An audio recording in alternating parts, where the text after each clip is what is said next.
নমস্কার বন্ধুরা, চলে এলাম আরেকটি রেসিপি নিয়ে। তোমরা সবাই আশা করি ভালো আছো, আমিও ভালো আছি। আজকে আমি একটু মাটন রান্না করব। আমি মটনটা খুব ভালোভাবে ধুয়ে নিয়েছি গরম আর ঠান্ডা জলে। প্রথমে গরম জল দিয়ে সমস্ত ময়লা বার করে নিয়েছি, তারপরে আমি ঠান্ডা জল দিয়ে পরিষ্কার করে নিয়ে এখানে আমি একটু লেবু ব্যবহার করেছি, আর একটু ধনে গুঁড়ো, হলুদ গুঁড়ো, জিরে গুঁড়ো, সামান্য লঙ্কা, আর আমি বেটে নিয়েছি অল্প আদা এবং 10-12টা মতো রসুনের কুচি। এটা আমি ভালো মতো করে মিক্সিতে বেটে নিয়েছি। তারপরে এর সঙ্গে মিশালাম সর্ষের তেল দিয়ে। মাংসটা আমি প্রায় 1 ঘন্টা মতো ম্যারিনেট করে রেখেছি, আর লঙ্কাটাও তার সঙ্গে আমি ওপর দিয়ে দিয়েছি। আর এখানে আমি বড় বড় আলু ভেজে রেখেছি কড়া করে। আর এখন আমি কড়াতে পেঁয়াজ, এর মধ্যে আমি সর্ষের তেলের সঙ্গে আমি একটা তেজপাতা দিয়েছি, আর 5টা ছোটো এলাচ দারুচিনি দিয়েছি, আর লবঙ্গ দিয়েছি, আর একটু জিরে, গোটা জিরে দিয়ে আমি পেঁয়াজটাকে দেখো আমি কিভাবে ভেজে নিয়েছি। পেঁয়াজ থেকে তেল বেরোনো শুরু করেছে এবং আমি তার সঙ্গে অল্প কয়েকটা টমেটো কুচি অ্যাড করেছি। এগুলো তোমাকে আমি দেখাইনি, কিন্তু আমি রান্নাটা তোমাদের করে দেখাবো আর গল্প করব। আজকে আমি মাংস রান্নার সঙ্গে সঙ্গে আমি অ্যাস্ট্রোলজিক্যাল কিছু তান্ত্রিক উপায় আমি তোমাদের বলে দেব। অ্যাকচুয়ালি আমাদের জীবনের চলার পথে কতগুলো ঘটনা ঘটে থাকে, যেরকম আমরা কোনো মানুষকে হয়তো তাদের বিপদের দিনে কিছু টাকা হেল্প করে তাদের বিপদ থেকে রক্ষা করেছিলাম, কিন্তু পরিশেষে আমাদের একটা আশা ছিল ওনাদের কথা মতো সেই টাকাটা ওরা আমাদের ফেরত দেবে। বন্ধুরা, এই ঘটনা আমার মনে হয় প্রায় মানুষের মধ্যে ঘটে থাকে।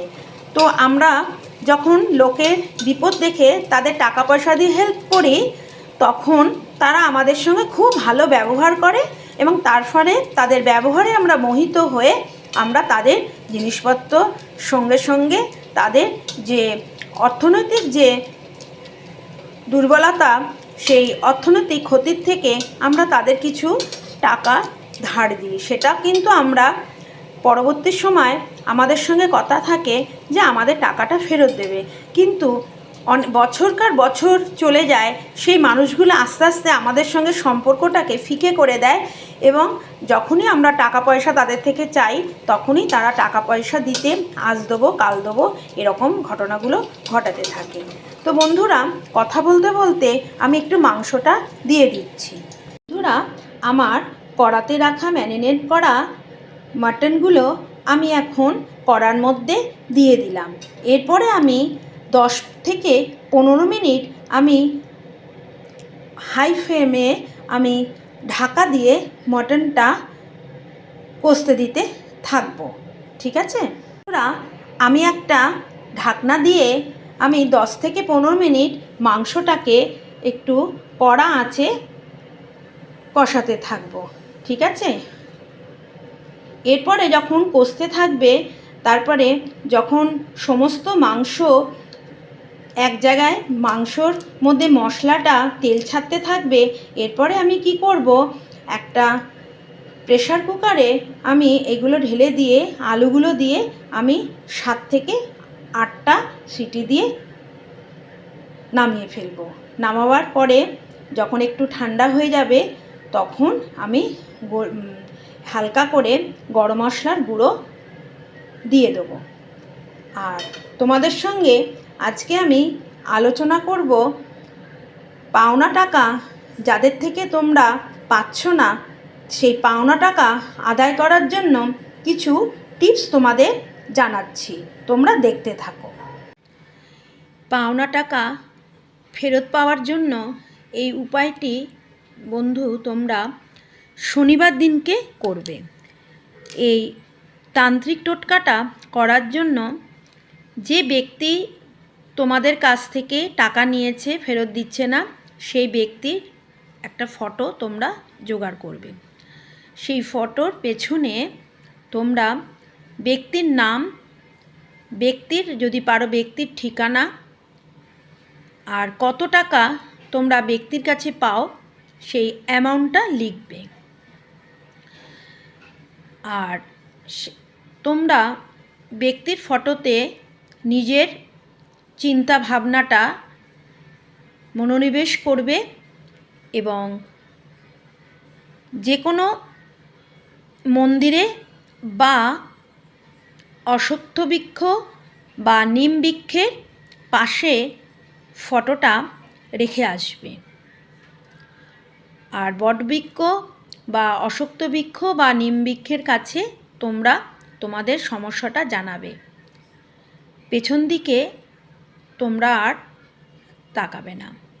এই টোটকাটা তোমরা শনিবার দিনকে করবে। আর এই টোটকাটা তোমাদের ব্যবহারে খুব সাহায্য করবে, কারণ এটা একটা ফলপ্রসূ টোটকা। তোমাদের হঠাৎ অর্থপ্রাপ্তির কিছু টোটকা নিয়ে আজ আমি আলোচনা করব। তোমরা কি করবে জানো? তোমরা পরিষ্কার একটা 5 টাকা বা 10 টাকা বা 50 টাকার নোট নেবে। সেটা যেন পরিষ্কার হয়, মানে নতুন নোট তোমরা জোগাড় করবে। দেখবে টাকার একটা সাদা দিক, একটা রাংতা দেওয়া থাকে, যেটা থেকে আমরা আসল আর নকল টাকা চিনতে পারি।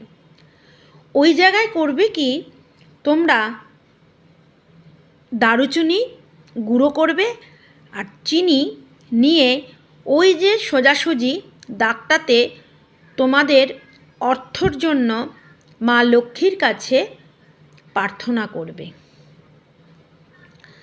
এবং যখনই তোমরা বাজার দোকানে যাচ্ছ বা কোনো কিছু জিনিস কিনতে যাচ্ছ বা যে কোনো কাজেই যাও না কেন, তোমাদের সাথে ওই 5 টাকার নোট বা 10 টাকার নোট বা 50 টাকার নোট, যার মধ্যে তোমরা দারুচিনি এবং চিনি দাগ কেটেছিলে, সেই টাকাটা একটু মুড়িয়ে তোমাদের সাথে নিয়ে থাকবে। আর যারা তোমরা ব্যবসা করছো তারা সেই টাকাটা ক্যাশ বাক্সে দিয়ে দিও। এই টোটকাটা বন্ধুরা তোমরা শুক্রবার দিনকে করে নিও। আজকের টোটকাটা খুব সুন্দর টোটকা এবং এটা খুব কার্যকরী টোটকা, কারণ শরীর স্বাস্থ্য, অসুখ বিসুখ আমাদের তো পরিবারে যে কোনো মানুষেরই সবসময় প্রায় হতে থাকে। যখন বন্ধুরা দেখবে ডাক্তার দেখানোর পরেও তোমাদের রোগ কমছে না, তখন এই টোটকাটি অবলম্বন করবে। এই টোটকাটা করার জন্য তোমরা সোমবার দিন করবে। করবে কি, তোমরা তোমাদের ঘরে যদি শিবলিঙ্গ থাকে তাহলে এই টোটকাটা তোমরা ঘরে বসেই করতে পারবে। আর যদি তোমাদের শিবলিঙ্গ না থাকে বন্ধুরা, তাহলে যে কোনো প্রতিষ্ঠিত শিব মন্দিরে গিয়ে তোমরা এই টোটকাটা করবে। এই টোটকাটা করার জন্য তোমরা 5টা গোলমরিচ নেবে আর একটু ঘি নেবে। প্রথমে শিবলিঙ্গকে গোলমরিচ এবং ঘি দিয়ে শিবলিঙ্গকে ভালোভাবে মোছাবে। তারপরে একটু কাঁচা দুধ দিয়ে, যে ব্যক্তি শরীর স্বাস্থ্য খুব খারাপ তার জন্যে, সেই ব্যক্তি যদি মন্দিরে যেতে পারে বা ঘরে বসে করতে পারে তাহলে সে ব্যক্তি করবে। আর একান্তই যদি ব্যক্তিটি করতে পারবে না দুর্বলতার কারণে, তাহলে তোমরা সেই ব্যক্তির উদ্দেশ্যে নামগোত্র দিয়ে এই টোটকাটা করো। বন্ধুরা, আজকে যে টোটকাগুলো বলছি সত্যি এটা এতটাই বেশি ফলপ্রদ, কি আর বলবো। আজকে তোমাদের আমার ভিডিওটা কেমন লাগে আর মাংসটা আস্তে আস্তে হতে থাকছে সেটা আমি তোমাদের দেখাচ্ছি। বন্ধুরা, মাংসটা দেখো আমি কষাচ্ছি। মাংসটা একটু হাই ফ্লেমে করে কষাতে হবে। দেখো তেল দেখেছো? আজকের মাংসটা কিন্তু আমি একটু পাতলা করেই করব। হ্যাঁ বন্ধু, আজকে কিন্তু আমি সেদিনকার মতো কষা করব না, আমি পাতলা করেই আজকের মাংসটা করব। এখনও কিন্তু বেশ খানিকক্ষণ কষাতে হবে। ফাইনালি যে লুকসটা বেরোবে আমি তোমাদের দেখাচ্ছি, ঠিক আছে? আমি ততক্ষণ একটু কষতে থাকি। দেখো হালকা হালকা করে তেল বেরোচ্ছে, দেখেছো বন্ধুরা? দেখো দেখো হালকা করে করে তেল বেরোচ্ছে। ফাইনালি লুকসটা তোমাদের দেখাচ্ছি, ততক্ষণে ভিডিওটা দেখতে থাকো। আর আমার ভিডিওটা দেখার জন্য তোমাদের কাছে বিশেষভাবে আমি কৃতজ্ঞতা জানাই। আমার ভিডিওটা তোমরা একটু শেয়ার করে দিও, লাইক করো আর কমেন্ট করে দাও। ফাইনালি দেখো আমার মাংস রান্না রেডি। তবে আলুগুলো দেখা যাচ্ছে, যখন খাবো তখন তোমাদের মাংস দেখাবো। আর কালারটা দেখেছো? আমি কিন্তু আজকে একদম অল্প মশলা দিয়ে এই মাংসটা রান্না করেছি। বন্ধুরা, আমরা এবার খেতে শুরু করি। আর তোমরা এবার আমার ভিডিওটা দেখো, রান্নার ভিডিওটা। আর দেখতে দেখতে তোমরা আমাকে কমেন্ট করে নাও, লাইক করো আর শেয়ার করে দাও। টাটা। পরবর্তী আবার কোনো একটা ভিডিওতে তোমাদের সঙ্গে দেখা হবে বন্ধু। ততক্ষণে গুড বাই। দেখো বন্ধুরা, মাংসটা কিভাবে কষাচ্ছি। আগে তো রান্না করতেই পারতাম না, আমার অবাক লাগে যে আমি আবার রান্না করছি পাঁঠার মাংস, সেটা আবার সোশ্যাল মিডিয়াতে ছাড়ছি। অবাক লাগছে বন্ধু। তবে এটা কিন্তু ঠিক, মানুষ যদি মনে করে সব কিছু করতে পারবেন, যে কোনো কিছু পারবেন না, সেটা কিন্তু কখনোই না। যদি তোমার ইচ্ছা যদি হয়, তোমার যদি ইচ্ছা শক্তি প্রবল হয় আর শেখার ইচ্ছা থাকে, তাহলে তুমি কিন্তু সব কিছুই করতে পারবে বন্ধু। এইটুকুনাই বলে দিতে পারি। পাঠার মাংসটা কিভাবে কষাচ্ছি দেখেছো? কালারটা কিরকম হচ্ছে দেখো বন্ধুরা, কালারটা কিরকম হচ্ছে দেখো। তোমরাও তো বাড়িতে করো, তাই না? আমি কিন্তু তোমাদের মতো এতটা কাজের মানুষ নয় গো, আমি করতেই পারি না। তবে অল্প অল্প করে চেষ্টা করছি বন্ধুরা। যদি কিছু ভুল হয় বা কোনো কিছু যদি আমাকে দেখো যে না এটা আমার ভুল হচ্ছে, এটা করলে ভালো, একটু আমাকে পরামর্শ দিও, ঠিক আছে? আমাকে একটু সাজেশন, তোমাদের সাজেশনে আসার রইলাম।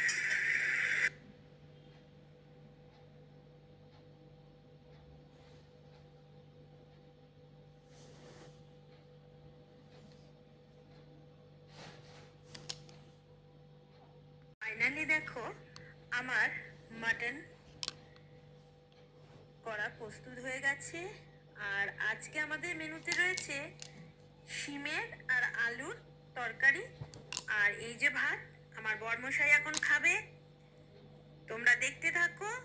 আর তোমাদের যদি লাঞ্চ হয়ে থাকে জানিয়ে দিও।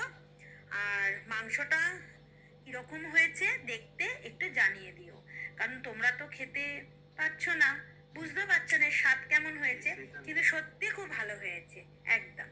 আমি একটু টেস্ট করেছিলাম।